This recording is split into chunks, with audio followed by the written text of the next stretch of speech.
ئەوەی ئەم ماوەیە لە تورکیا بۆ ئاشتی هاتۆتە ئاراوە پرۆسەیە و دەرفەتێکی مێژوویە بۆ بە هەموو شێوەیەک پێشوازی و پشتیوانی خۆمان بۆ سەرخستنی دووپات دەکەینەوە. ئەمە دەرفەتێکە بۆ بەهێزکردنی سەقامگیری لەم ناوچەیە و کردنەوەی لاپەڕێکی نوێی هاوکاری بنیادنەرانە کە سوودی بۆ هەموو ناوچەکە دەبێت. گەشەکردنی هەرێمی کوردستان وەک بەشێک لە عێراق پەیوەستە بە سەقامگیری عێراق و پێشکەوتنی هەرێمی کوردستانیش هێزێکی گەورەیە بۆ عێراق. ئەمانە لە یەکتر جیا ناکرێنەوە.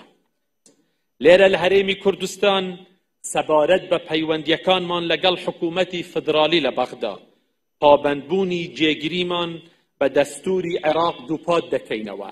بە سوپاس و پێزانینەوە بۆ هەوڵەکانی سەرۆک وەزیران بەڕێز محەممەد شیاع سوودانی ماوەی ڕابردوو پێشکەوتنێکی بەرچاو لە چارەسەرکردنی پرسەکانی نێوان هەولێر و بەغدا بینرا.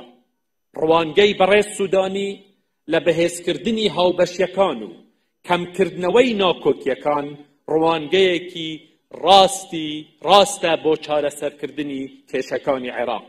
لێرەدا جەخت لەسەر جێبەجێکردنی خێرایی، یاسای گێڕانەوەی مڵکداری و چالاکترکردنەوەی لیژنەی جێبەجێکردنی مادەی 140 دەستوری عێراق دەکەمەوە.